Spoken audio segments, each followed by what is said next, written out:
This is the artificial intelligence voice of Stephen Bartlett narrating this pod slice summary of the Diary of a CEO podcast. Casey Neistat, crowned the Judeni godfather of vlogging, speaks about his unforeseen journey to YouTube stardom in this intense and eye-opening podcast with Stephen Bartlett. Known for his persistent and patient determination towards his goals, he portrays an astonishingly authentic sense of grit in pursuing his aim. Despite spending 8 years to gain a few 100,000 subscribers and accumulating a massive amount of debt that led to him being seen as a loser, he persevered. Through a concept he anchors as impatience meets opportunity, Neistat experienced a surge in YouTube followers, jumping from a few 100,000 to 10 million subscribers within an 18-month time frame. Questions listeners on the willingness to expend their dedication, patience, and efforts over a prolonged period to achieve their personal goals. Casey reflects on his life's aim beyond mere success, happiness and fulfillment, counterintuitively noting that you do not have to win to be happy.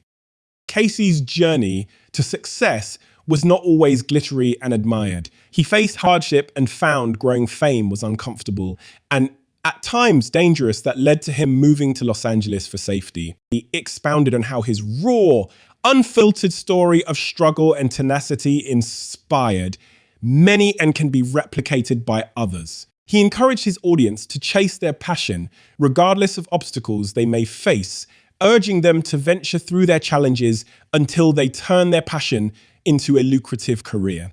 Reflecting on his early years, Casey painted a picture of a childhood defined by unsupervised freedom that allowed him to navigate his world freely. He delved into the concept of necessity being the mother of invention, reflecting his early need to figure life out on his own, a quality that has shaped his approach to creativity and entrepreneurship. He shared his family's struggles and the peculiarity of his own experiences sandwiched among his siblings. His parents' divorce was a tumultuous time for him, leading him to bear witness to his mother's infidelity, which he disclosed to his father, a moment that left an indelible mark on him. Casey wrapped up his discussion by reflecting on the impacts of his early life on his character today. He revealed that his plan for the future was always clear to him, despite the specifics being murky. He cited the New York City skyline as a deeply anchoring aspiration, expressing a profound emotional connection to the city that has shaped his life. Even as a child, he held a clear vision of wanting to move to New York, a goal he pursued relentlessly, exemplifying his advice about patience and tenacity. His story offers a compelling and raw narrative of how ordinary individuals can face extraordinary challenges and emerge as influential figures in their chosen field. Throughout the podcast, Casey Neistat delves deeper into his life struggles, particularly regarding his early parenthood.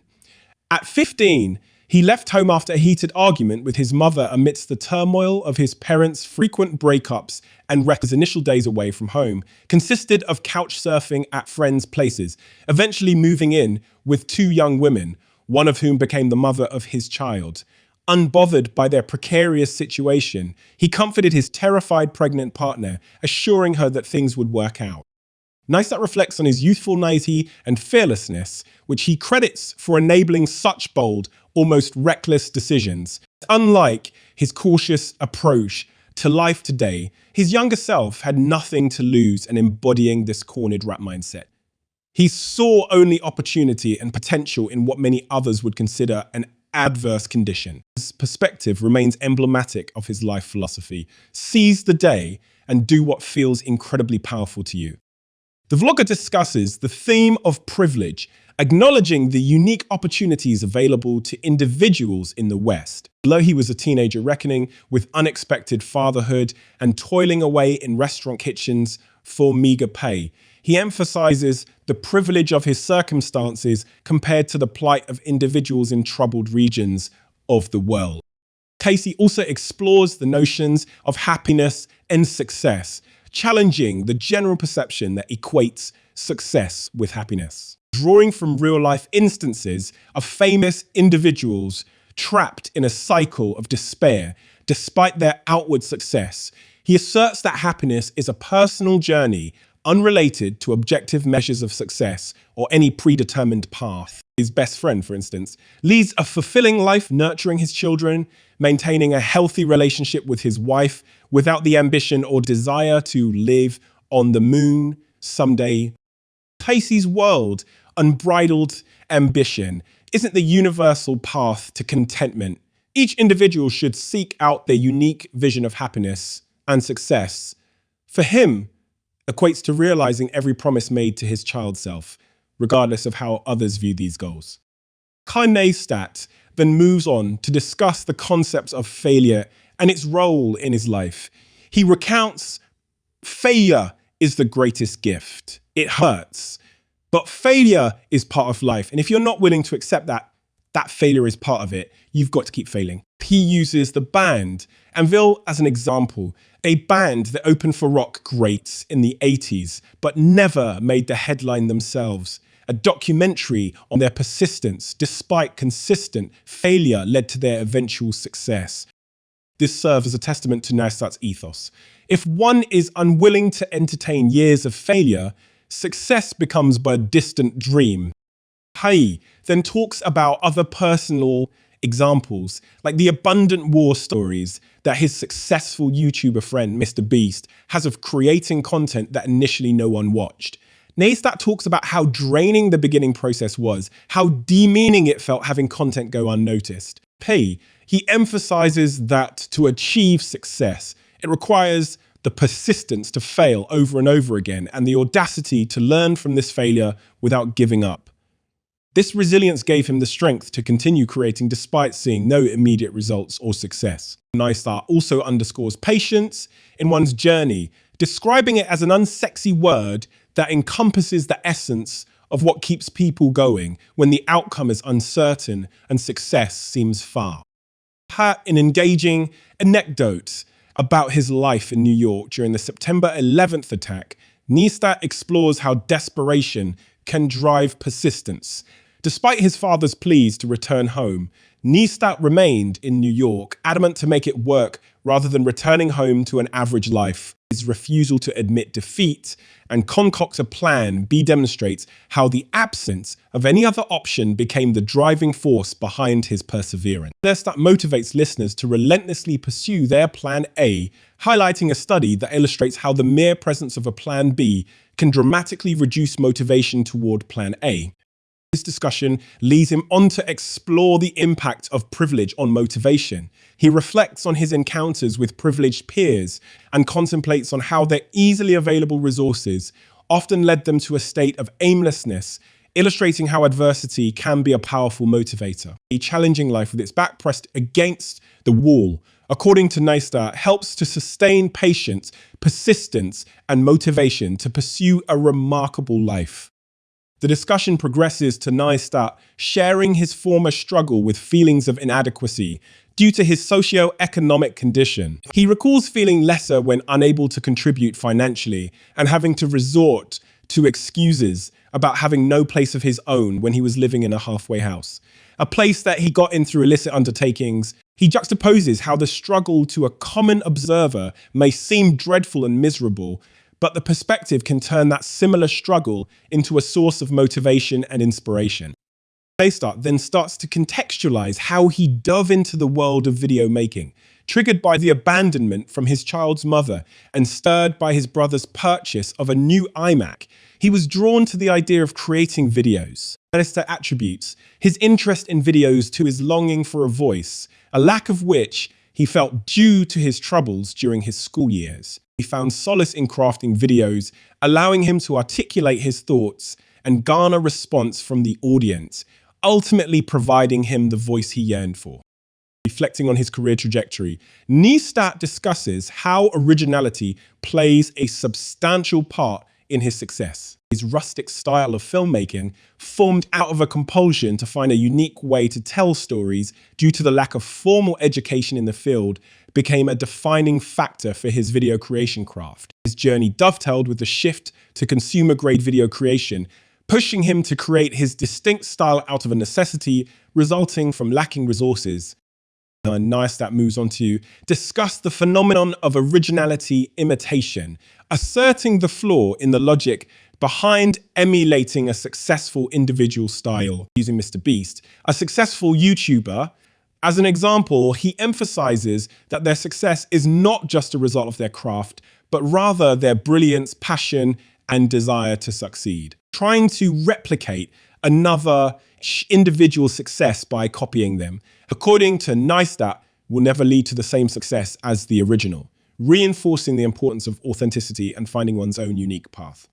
The conversation steers towards the juxtaposition between fleeting success and mattering on a larger scale. The truth Neistat asserts that while views and virality might fetch immediate applause, it is the truth and the lasting impact which ultimately endure in the minds of audiences and contribute to overall success. He uses the analogy of the Academy Award-winning movies, which seldom are the highest grossing, but leave a lasting effect on audiences. Concluding this segment, Neistat underlines the value of truth and lasting impact as the benchmark of true success for any artist, respect for those who acknowledge and master their true calling, citing Mr. Beast's empire building again as an exemplar in this regard.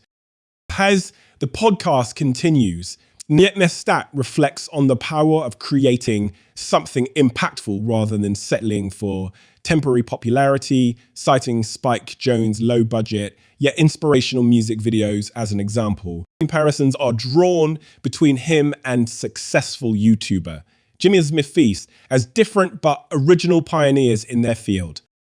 That underscores that he doesn't overly focus on views and followers due to his financial stability. When asked about his children's potential interest in becoming YouTubers, he explains how he would support their creativity, but also warn them of the potential pitfalls of an unhealthy focus on likes and views. Further on, Neistat shares his experience with fame and how it alters one's perception. He vehemently asserts that fame should not be the end game, encouraging creators to aim for more enduring, worthwhile outcomes that benefit the world instead. Continuing with his personal journey, Neistat reveals his foray into YouTube happened post an unsuccessful attempt to sell his video concept to MTV. His breakthrough eventually came with daily vlogging, which propelled him from 280,000 to 10 million subscribers in about 18 months. Neistat attributes this tremendous growth to consistency, his years of experience in forming short videos, and the episodic nature of his vlogs, granting viewers the sense of being a part of his daily life. While some may attribute such success to luck, Neistat views luck as the intersection of preparation and opportunity, reinforcing the importance of readiness to catch opportunities when they arise. Diving further into the podcast, Neistat delves into the complexities of his life beyond his YouTube career, revealing that even after launching his channel in 2015, he was about $200,000 in debt, despite having achieved success with an HBO show bought for $2 million, collaborations with companies like Nike, and his own studio. He recounts being more broke then than when he was on welfare. His debt accumulated due to the lack of income from his MIT fellowship and his decision to start a technology company, pushing him further into debt. Neistat explains that his decision to start a technology company was inspired by the book Hatching Twitter, which showed him the chaotic behind the scenes of a technology startup. Despite never having written a line of code, he felt he could make the same impact as the founders of Twitter. Smart but persistent people. He interprets being qualified as finding the ability to do something inside oneself, saying, "I don't know what it means to be unqualified." In a broader conversation on qualifications, Neistat describes his belief in the importance of working with one's hands, saying it teaches universal aspects of life and the world. He elaborates on his process of building a tool to fix a problem with his bike during his childhood, stating that life lessons are derived from closing the gap between one's current status and desired outcome, reinforcing his point that qualification comes from within. A fascinating part of the podcast occurred when Neistat discussed the idea of being a high agency individual. someone who takes action to solve their issues, rather discussing the scenario of a panicked friend who believed his wife had been kidnapped. Neistat explained how he very pragmatically assisted him in a dire circumstance. Neistat's active problem-solving approach and belief that there is no authority higher than oneself when it comes to resolving personal issues underpins his philosophy not only in his career, but throughout his life. In this part of the podcast, Casey Neistat continues discussing his experiences pivoting from YouTube to building his own technology company and the subsequent sale to CNN. One of the key themes Neistat talks about is the reality of failures that came with his perceived success. He notes that although his company's sale for $36 million was seen as a success, it brought with it a multitude of failures which weighed heavily on him. Neistat notes one of these failures as being the disappointment he felt from his team members when he revealed they had sold the company, while ensuring that each team member with equity got a full cash payout. Many were upset because they had signed on to build a company with Neistat, not sign up for work with a large corporation. This situation left Neistat feeling he had let his team down. Neistat also discusses the pressures of fame. She has increased significantly after the sale of his company. He regrets not recognizing the opportunities at CNN and attributes his failure to build the company within CNN to his own ego naively. Just after leaving CNN, Neistat touched on a period of darkness and uncertainty in his life. The fame he was experiencing at that time was intense, and he felt lost without new projects to focus on. It was then that he decided to start another company, 368, but described the period as a time of slow decline. This period led him to make the decision to leave New York and move to LA, a move which he later described as a disaster. Throughout this journey, Neistat expressed a recurrent theme of the pursuit of happiness and fulfillment, not just the achievement of goals or checkboxes ticked off.